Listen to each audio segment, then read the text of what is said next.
I'm Derek. And I'm Noah, and you're listening to A Bite Up, where we take our current Matt culture obsession and enjoy it one nibble at a time. I don't want to do this. Okay, cue the music. Okay, well, of course we're not going to not do it. I don't want to. It has to be done. Oh. We're the ones that decided to do this, and we knew something could happen, so. They, in the first season, they teased us a little bit when there was that standoff in the final episode, and then this episode happened, and we watched it twice, and it was even worse the second time. I mean, I thought it was more fun the second time, but that's just me. Ugh. All right. Ugh, not even my cold brew is helping. I'm just so depressed. I mean, it's kicked in a different way with this. Kick my emotions into high gear. I'm very top level emotion right now. All right, before we really get into the episode, just a little reminder, we're not going to go through the whole spiel, but we're still doing that Apple Podcast review giveaway. So leave a review and we'll pick them. We've picked 5 people, even though we've done it 4 times because somebody contacted us. So we announce it, and we have to give a time limit on when you can respond, because if you don't respond, we're not going to wait 3 months later and be like, oh, here's your prize from 3 months later. But we realize not everybody follows us on social media that does listen to us. So the current winner, and I just wanted to say this in case you only listen to us and not following us on social media, you have until Wednesday before we have to draw the next one. So if your name on Apple Podcasts when you give reviews is Grizzabee, then contact us. Yeah. So that way we can give you your prize. Please. Oh, and also be sure to check out our website, abiteofpod.com, and we have some voice message feature on there. Mm-hmm. So if you want to leave us your thoughts about this episode of The Mandalorian or what you think is going to happen in The Mandalorian, kind of drop us a line there and maybe we can share it on a future episode. Yeah. Do that. Do that too. We're very bossy. Yeah. I'm sorry. I'm needy right now. Things happened in this episode and I need your love and support. We have a lot of features that you can use. So before we get into the current chapter and episode of The Mandalorian, we're just going to do a short little recap of the last one. The last episode, The Jedi, which had another huge fan favorite, came in, Ahsoka Tano. Heck yeah. She, amazing.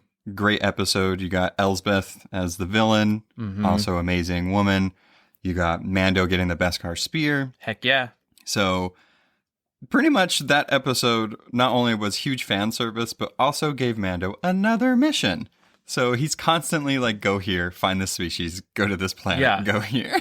I mean, maybe one of the most important things about that episode is that we learned Baby Yoda's name. Yeah. Grogu. Yeah. And he finally was able to meet with another Jedi, and they communicated telepathically, and you got to find out his sad little backstory.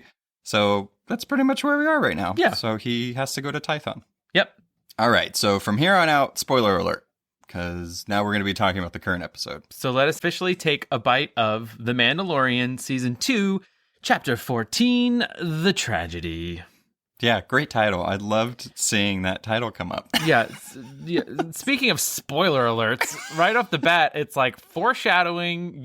Something real bad is going to happen. I mean, last episode, they're The Jedi. You're oh, this is going to be amazing. It's going to be so kick-ass. And now it's The Tragedy. Yeah, we got fun stuff, the last one, and now we get to cry. Yeah, we've been allowed to have too much fun through all of The Mandalorian. 13 chapters have been great. They're it's time. Yeah, this episode was directed by Robert Rodriguez and written by Jon Favreau. And I did just want to point out that I think it's super interesting. So if you know who Robert Rodriguez is, he's the guy that did Spy Kids. Yeah. And the Machete movies and, Sin City. So his range of being able to make these fun kid movies to these weird noir movies to now this action-packed 30-minute episode, which 11 minutes of it was nothing but action. Yeah. And another interesting fact about Mr. Rodriguez is that he appeared on The Chef Show with Jon Favreau and Mr. Choi, and he made some cauliflower crust pizzas with them in his own pizza oven that he has in his kitchen. So I like how you always relate the show back to the chef show. Well, so basically, I think that the chef show is going to give us spoilers about who's going to be participating in future Mandalorian episodes. Very true. I wonder what Seth Rogen's going to do. Oh my God, yes. I mean, if Horatio Sands can be in it, Seth Rogen can be in it too. It's very true. So the opening of this episode, and I believe almost every episode this season has started with a cute interaction with Mando and Grogu and the Razor Crest. And this time we get to see, it's like he found out a new trick, Mando, and he likes doing it because it's hard to see his emotions or what his expression is because of his helmet. So you hear him call Grogu, and Grogu gives his attention, and he laughs about it, and like he hits his knee and stuff. It's so cute. It's such like a dad thing to do. It's adorable. He's like, my boy's growing up. It's so cute. And Grogu, of course, has his little metal ball. And there's almost like, I'm calling them like mini Jedi training sessions on the Razor Crest. So Mando takes it back and he's like, take it from me, just like we did. And he does it. And then he says the amazing, dang Ferric. Yeah. Which is some sort of galaxy exclamation of astonishment. Yeah. I mean, it's like frack.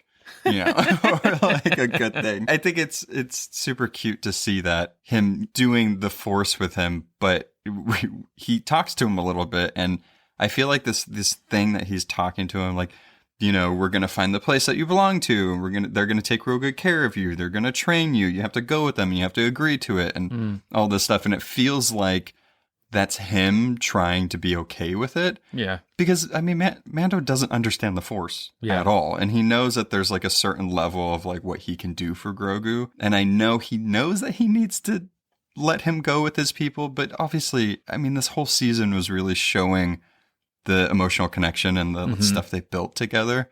And I don't think that it's going to go over well. And I think you bring up a good point in saying that Mando doesn't necessarily get the Force because when he's talking to Grogu about it, he refers to Ahsoka as the nice lady. And then he's like, they're going to show you that Jedi stuff. Yeah. You see what I mean? It's not like the Force. It's nothing mystical. It's like, they're going to do things with you. I think. He also calls it like the powers and stuff like that. Yeah, I mean, it's super, it's funny. I did like when he said the nice lady because it's like, obviously he likes Ahsoka, but it's such like a weird dad thing to say. It's like, that nice lady was nice to you, huh? Or like, it's super funny. Remember that nice lady that can mind meld with you and speak to you in your brain? Yeah. She was great. All right, so title card comes up. We get scared because we had that such nice little moment. And then they make it to Tython, which is also another El Paso-looking planet. Yes. I'm saying this is like, a very southwestern mountainous region. Probably like Arizona. That's what I was thinking. New Mexico. Totally. Yeah. So they get there and they immediately, with luck, find the Seeing Stone because I don't know if he had the coordinates to the Jedi Temple, but he just found the whole planet. Yeah. Bam. Maybe it was Grogu's little brain giving him hints. But they do like Rocketeer style flying through the air. Grogu's like, yahoo! Yeah, because they couldn't land where the Seeing Stone was. Yeah. So they had to use his jetpack to get up there. And Grogu loves it. Grogu loves flying, which I think is interesting. And hanging with his best bud, Mando, flying through the sky. What's bad about that? It's super funny. They get to the Seeing Stone, and Mando's like, "Does this look Jedi to you? This is the Seeing Stone. Are you seeing anything?"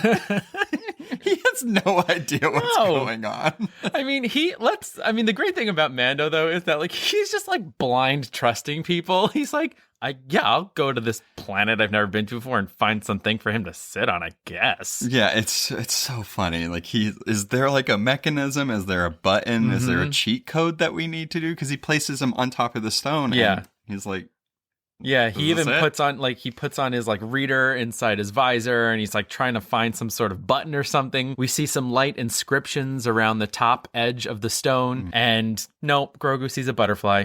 Yeah, he gets super. I'm super curious what that means because I feel like there's been like in Star Wars, in like things I've read and seen, there's always like some type of like blue creature or something, and it's like butterfly usually signifies like rebirth and.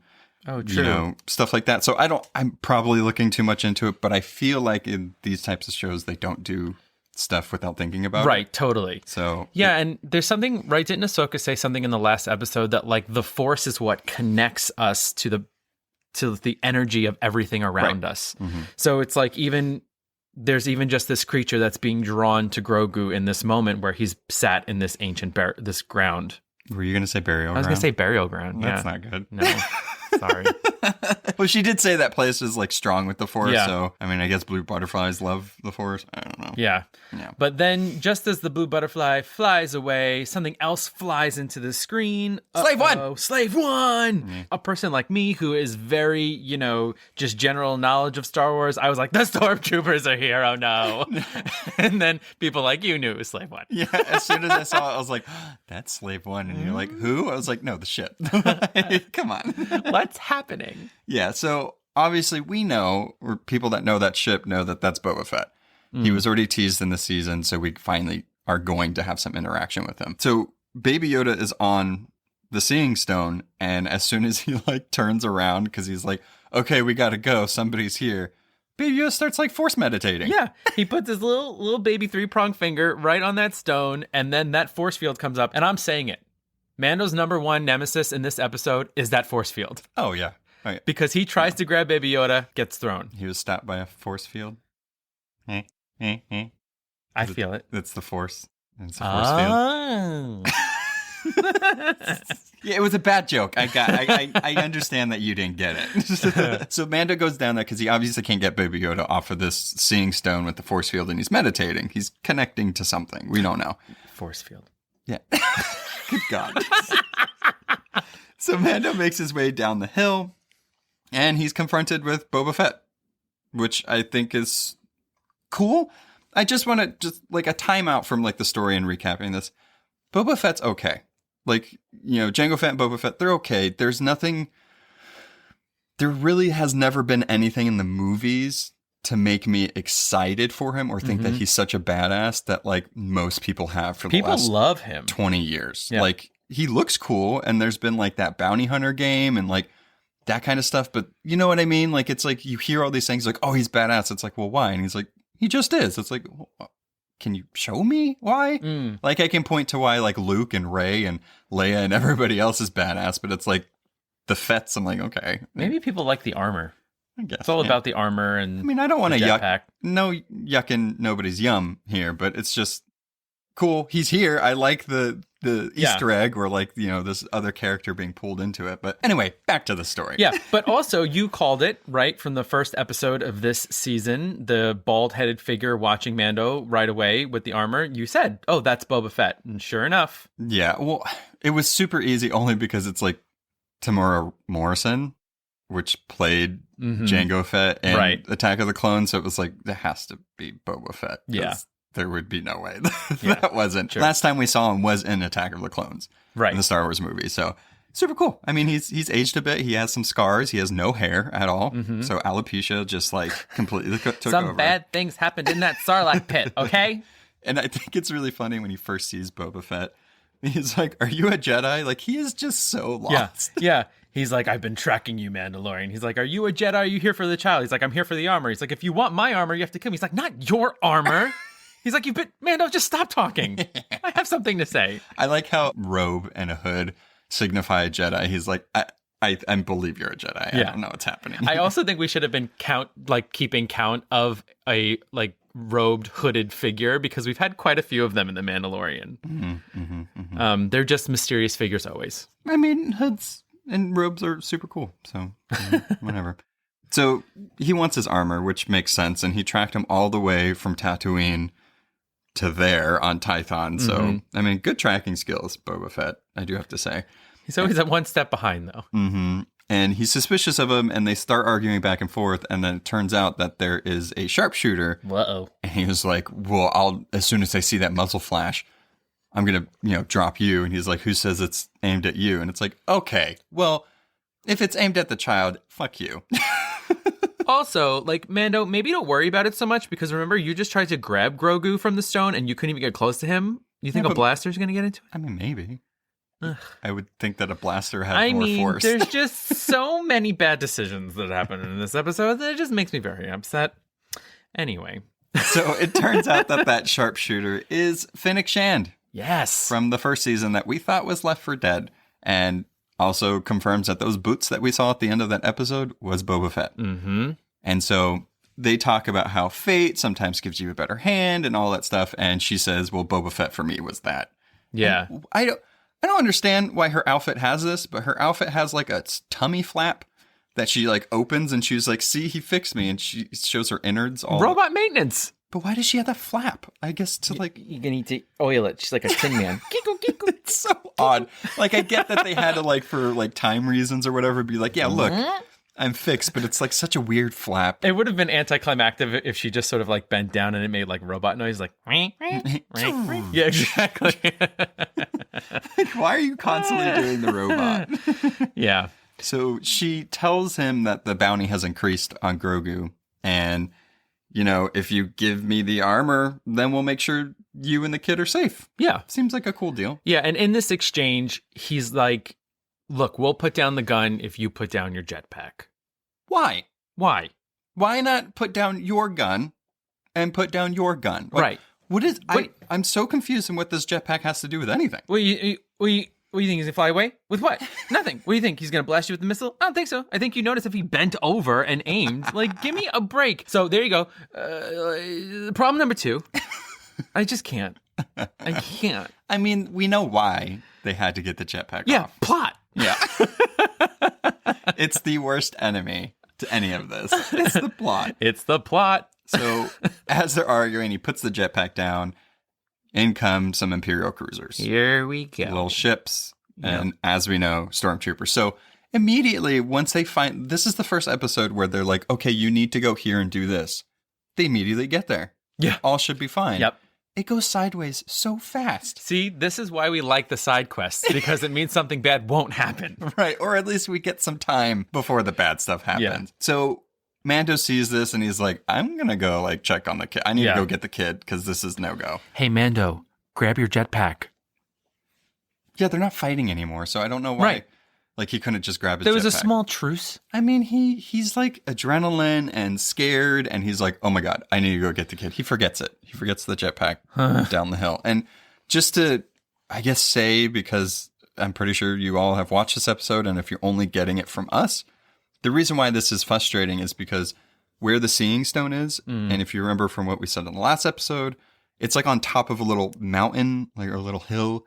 It's very steep. It's not easy to just like run up there and get it. So get the jetpack and fly up there. Yeah. I'm sorry. I want to apologize. I feel like I'm being really hard on Mando right now. He has a lot to juggle in his life. I know. I'm so mad at him. But I'm just like being so mean. So I'm sorry. I'm sorry. But it's not going to stop, and I'm sorry. And this time when we see him get up there and he tries to get Grogu through the force field, he tries harder, but it pushes him back harder. And he kind of gets knocked out. He gets knocked out. So Mando for like the next kind of like 7 minutes is just not around. Yeah. So then the stormtroopers, they're just like spreading out. There's a whole team of them. There's one like fancy captain one. He has like a little orange thing on his shoulder. So everybody's listening to him. To signify it. Yeah. So you got Fennec kind of doing her sharpshooter thing with this sweet orange helmet on. She never misses. Heck no. And then you got Boba, who's got, I don't even like this pointy staff stabby thing. Hook. Thing? Yeah. It's like a 9-iron with a stabby thing on it. And man, does he wail on these stormtroopers. It has to be, because Star Wars, especially in the extended universe stuff, can be brutal and can be dark and can be mature. I feel like with most of the Star Wars movies, they really haven't been gory, mature, or brutal in a way. Like there'll be intense moments, but I mean, usually when they lightsaber people, it's like you kind of see them get cut in half, but nothing else. So this is probably the most like brutal hand-to-hand fighting that I've ever seen, or there ever has been in Star Wars. Like don't think I've ever seen stormtrooper armor like fly off of them. Incredible. It's incredible. He's doing groin shots. He's doing skull cracking. He's stabbing people in the heart. Dude is not taking anybody prisoner. No, because they're like dead. Yeah, he murks them. Yeah. And it's bitchin'. So these little tiny like cruiser ships or pods or whatever have tons of stormtroopers apparently in them. Yeah. And they're holding their ground. You know, these two, Boba Fett and Fennec, are really holding their ground against all of these people, but they start getting a little overwhelmed, so they go a little higher. They're getting the high ground, which is a big thing in Star Wars. You know, I have the high ground now. No, you don't. And then gets his leg chopped off. Sorry, Anakin. But they do get separated.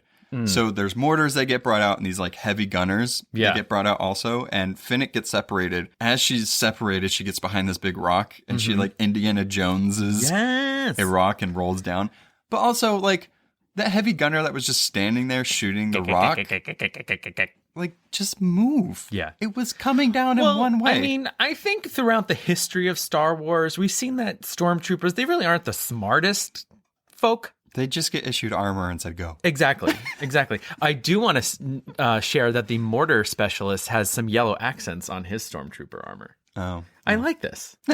I like seeing these like different ranks and these different specialists have different little doodads on their armor. Yeah. I mean, it is more apparent than like, United States military, because a lot of times it's just like more little badgy things and patches, but like this one, it's like, no, you get like color added to your armor. Yeah, and so when she kicks that rock, I mean, like this one guy gets like flattened. Yeah, I mean, like at least like 4 or 5 of them get pretty flattened.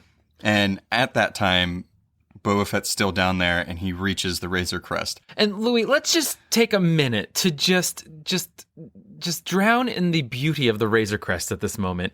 It's silver and shiny. It's pristine. Just got fixed. Oh, just got fixed. Detailed. Oh my gosh, yes. It's gorge. Like, I guess there's not enough Beskar to make a Beskar ship.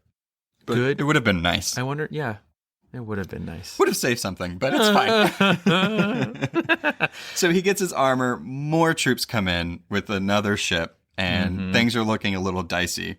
Mando, again, after he wakes up, he tries to get Grogu off the Seeing Stone. It's not working. I mean, he's really trying, though. I do give him props for, like, he's not down there fighting. He's like, I'm trying to, like, we need to go. So in that moment when you can't get the baby off the Seeing Stone, you say, instead of standing there and protecting him, you say, I'm going to go away from you and protect you. Yeah. And then he leaves him. Yeah, the last thing he says to him is, I'm going to protect you. I'll be back soon. I feel like it was the right thing to do because, I mean, there's only 2 ships down there.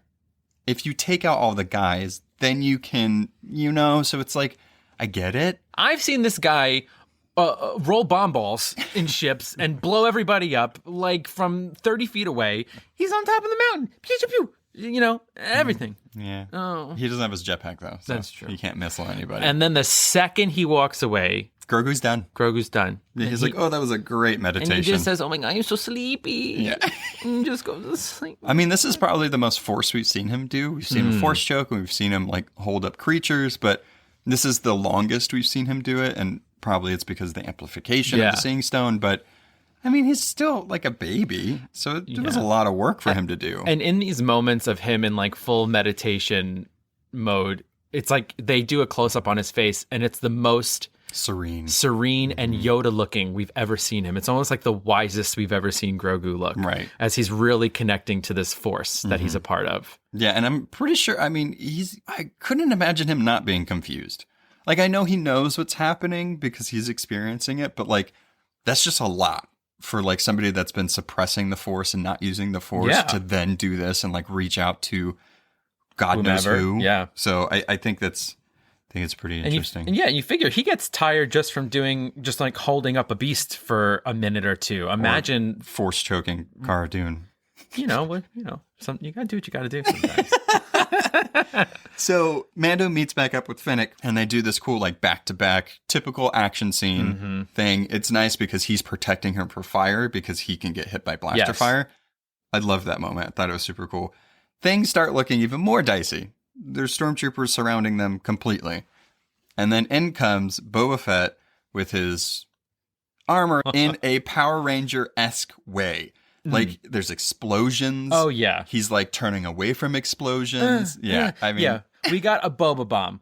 We got a rocket punch. We got a knee missile. We got a backpack launcher. He's not taking out anybody. It's crazy. I wonder if Cobb Vanth knew about all of those little tiny missiles everywhere that apparently were on this suit.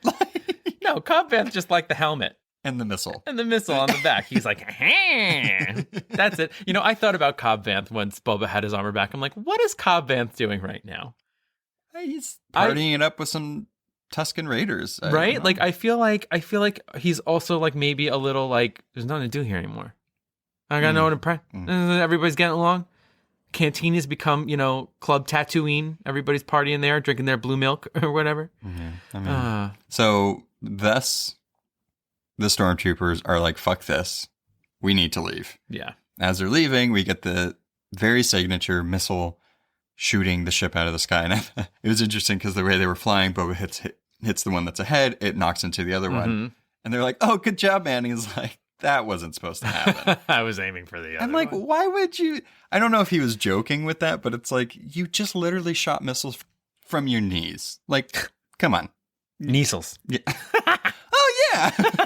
I was trying to like find a clever way to name his stuff. I mean, you said Boba Bombs, which I think is amazing, but Kneasels I love. Kneasels. So as they retreat and they're like, yeah, cool.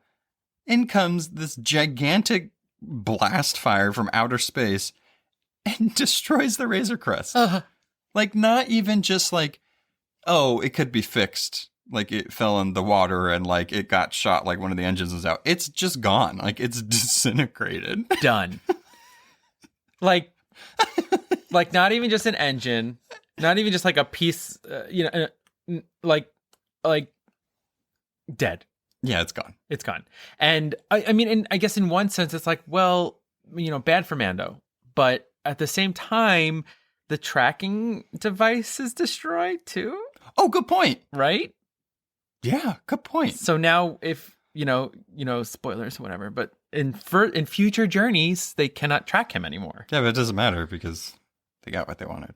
Well, true. But, if he goes to find them, they won't be like, he's here. It still matters that it's destroyed. Yeah, it's pretty bad. It's pretty bad, especially after all it's been through this season. And as soon as that happens, they're like, oh shit. Boba's like, I'm going to go to my ship and make sure Fennec's like, maybe you should go check some things out. This doesn't look good. So he separates, and then Fennec and Mando are going to go up to Grogu. And as they're going up, we see Moff Gideon, and he's like, release the Dark Troopers. I'm like, oh, great. So they are Dark Troopers. And fuck.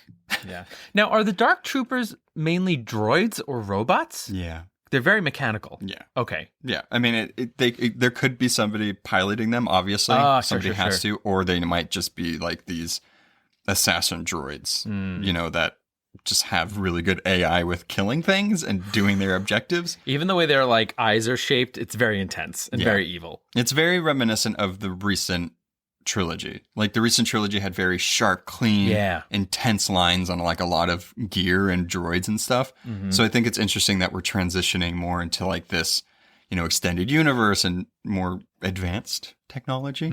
So super interesting. So they need to get up there. So now it's a race between Mando and Fennec and these Dark Troopers that apparently can just like fall from outer space. Rockets in their feet.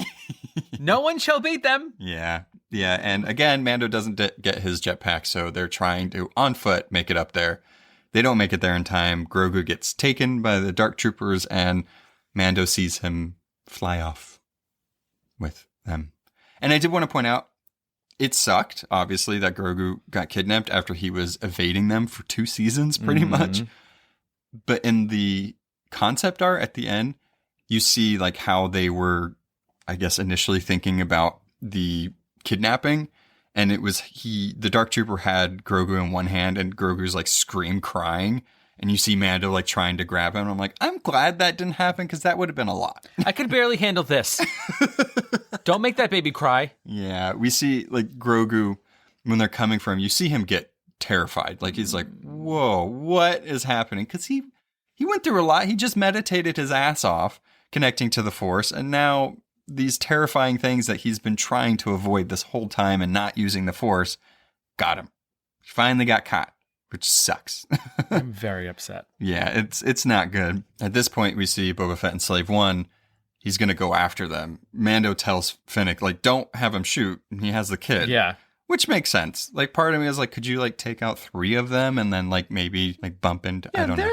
There's aiming capabilities here. Yeah, but it would have been too risky. And they're like flying super fast. He's flying super fast, whatever. So he decides to follow them. And then that's when Boba Fett's like, the Empire's back. Yeah. And she's like, no, it's not. This is defended by the New Republic. Okay, this is the Outer Rim. Yeah. And he's like, no, I can see it. It's definitely the Empire. Yeah, I'm looking at the cruiser right now. Yeah, as we've known. He's like, there's definitely a guy dressed in black with a cape in there. I know it. Also, did you not see all the stormtroopers we just fought? Yeah, do you remember that? That just happened, Fennec. So he gets back to the ground, and we see Mando going through the Razor Crest wreckage. And to dig the dagger deeper and twist it, he finds Grogu's ball, the little ball, and he also finds the Beskar spear. Great. Love it that the Beskar spear can apparently survive that blaster fire, which is why your ship should have been made out of it. Yeah. But there's this interesting moment where we see Boba looking at him, and I feel like he can sympathize with him. He knows what he's feeling because his father's gone. Yeah. He got his shit taken away. Like, he's just down on his luck. And I also feel bad for Mando because, again, his family's ripped apart and his home is destroyed. Yeah. And I feel like in this moment, we see Mando regress. Yeah.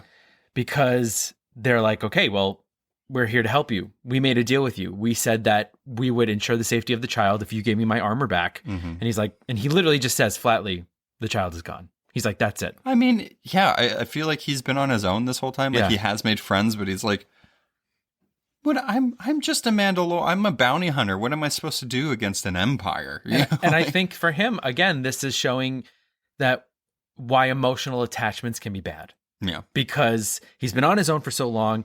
That's been the only safe way. Now he's been opening himself up. He cared for this child. We saw at the beginning of this episode the great bond that they had, and now he's gone. So how do you handle that? You're just done. Yeah, I was glad that Boba Fett was like, no, we got you, man. Like, we're going to help you get this kid back. And then that kind of like brought Mando back a little bit. He's like, okay. Yeah. Fine. Yeah. The next scene we get is they all get into Slave One. They go back to Navarro where they meet with Cara Dune again. And I like how she's like a new Republic marshal now. And she's not just like a freelance, I guess, do-it-yourself marshal. She has some government backing now. Yeah, she's with. I guess that's what that ADT thing that we finally said was. It's like, you're now a New Republic marshal. Yeah. Here you go. So he pretty much asked her, hey, I need a favor. Can you look up Mayfield? If that name sounds familiar and the guy on the screen looks familiar, the sharpshooter, he was from the first season. Right. So when they did the whole Prison Break episode, so he needs him to track Moff's ship. So I like that he's putting a plan together. Yeah. And this whole time, Kara's like, you know how I feel about the Empire. But there's rules. Yeah, I gotta follow the rules. Right, you hate them, Kara, so what are you complaining about here? But then, of course, he buried the lead, and he finally tells her they have the kid. And then she's like, Yeah, she's like, bitch, what? Can I also say this? There are many differences between myself and Mando, but like I would have been coming off the ship screaming, hysterical, crying, they have Grogu! They took Grogu! Kara, grief. Kara! Oh my God. Carl Weathers! They took the Grogu. No, he very calmly walks up to her and just like lightly asks her for a favor. I mean, I'm hoping that so he has Fennec, he has Boba Fett, hopefully Kara, maybe Grief, Karga, and so Mayfield, obviously. I'm hoping like Bo-Katan comes in. Heck yeah. Ahsoka Tano. Heck yeah. Like, are we going to have like a Magnificent Seven type thing happen where they all go and get Grogu back? Because there's only 2 episodes left. Yeah. And shit could go down. Yeah. That's what I'm hoping. Like, this is so I'm seeing a lot of like Avatar: The Last Airbender in this for some reason. Interesting. Yeah. So there was in season 2, book 2 of Avatar: The Last Airbender, there was an arc where Appa got kidnapped. Yes. And there's this one episode where we see him literally being like tortured in this jail. Gotta poke that emotions with And that's what this feels like to me. It's like we fell in love with Grogu and now we don't know what's going to be waiting for him. And also, you know, in the final climactic scene of the first season of Avatar: The Last Airbender, the first series, we see the team come together again. Right. It's like all the allies they made. And so now he has 2 more. Yeah. Hopefully, I'm really hoping that like he can get the other people. Because I mean, I feel like definitely having a Jedi and more Mandalorians with you would help. Even though Boba and Fennec and Cara, they're fine. But like, I feel like you need more. Yeah. With a giant Empire thing. And then it also brings us to the final scene of this. And we see Moff on the ship. He makes his way down to where they're holding Grogu. So he like saucily saunters there. I don't like it. I mean, I love the actor. I think he can play villains so well. He seems unassuming, but then he does that like look and it's like, you're kind of scary. Like you shouldn't be scary, but you are scary. He can be menacing for sure. Yeah. And he opens the cell where Grogu's at and Grogu's just throwing stormtroopers around. Because, I mean, why not? He's terrified. Yeah. He doesn't want to be there. He's like, fuck all of you guys. And he's just this, like, little baby Grogu in his little sack outfit in this, like, big black horrible cell. Yeah. So sad. Yeah. And we get an interesting exchange. Moff kind of holds back a bit because he's still using the Force, and then he sees that he gets tired. And he's like, okay, now I can approach Grogu. You are so sleepy. Yeah, he's like, he's so sleepy. It's like, shut up, man. You try using the Force. Oh, wait, you can't. Backhand him. Then he shows he's like, when's the last time you saw one of these? And he shows him the Darksaber, which is like, fuck you, man. Like, you're just intimidating this child now. That's so mean.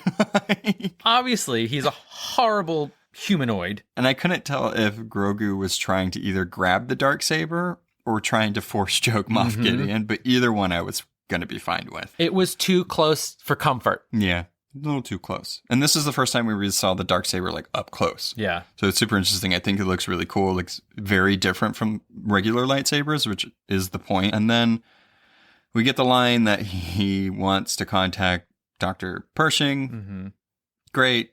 So we don't know what they have in store now. I mean, I'm sure they're going to still take some blood, but these last two episodes, just like this one, are no idea what's going to happen. And they zip-zorp the poor little angel with the Jelly-O ringy. But we get the Stunno. tiniest little shackles. Like, I want to know... They've been waiting to use those. Right. I want to know the company that was like, we need to make shackles that are like an inch. Like, I just, it's Welcome to our new line of Empire Baby Shackles. Oh, da, da, da, da, da, da. Enslaving the universe, one planet at a time. One child at a time. Oh. Oh, well. So I don't know. Let's see what happens. I don't think Moff is the big bad. And I think like, just like in the first season, we had the client as the big bad, and then Moff Gideon was introduced. Yeah. And we already got Thrawn's name thrown out there. Right. So I feel like the person that's really pulling the strings is going higher, which is a typical Star Wars thing that I'm getting tired of. But it introduces more characters, so Look, there has to be someone in a cloak in a chair somewhere. But the thing is that, right, so if Thrawn's there, that means Ahsoka's still there. Right. Moff has the Darksaber, so that means Bo-Katan is still in it, right? And also Mando has the Beskar spear, so he can still fight Moff Gideon. Yeah. Or just throw it and hit him in the head. I feel like we're at a real interesting point in Grogu's journey, because not only are we, really scared about what's going to happen to him if they're going to torture him, but from what Ahsoka said, we're really seeing him as a character, his fate hang in the balance of what side.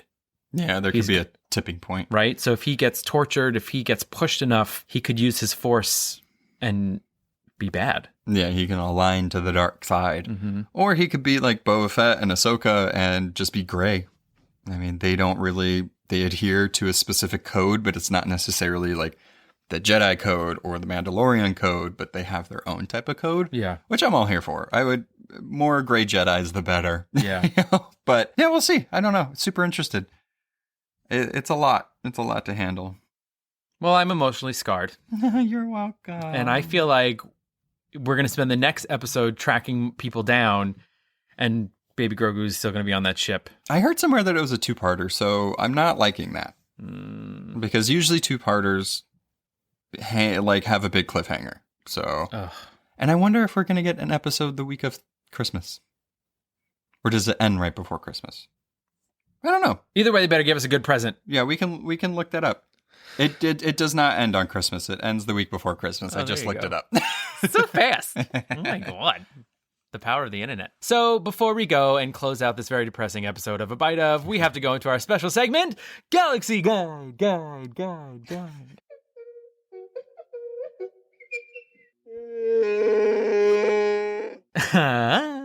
And I thought that this week we would talk about the one and only family, the Fetts. So let's start with Jango Fett. standing at 6 feet tall. His first appearance was in Star Wars Episode 2, The Clone Wars. Oh, I thought you were going to give us a Tinder profile again. Oh! Do you like a suit of armor, a blaster, jetpack, maybe even a flamethrower? Well, have we got the guy for you? So we see him when Obi-Wan and Anakin are tracking down an assassin that tried to kill Amidala. Mm-hmm. And just as they're about to get some information from the assassin known as Zam Wessel, Zam gets killed.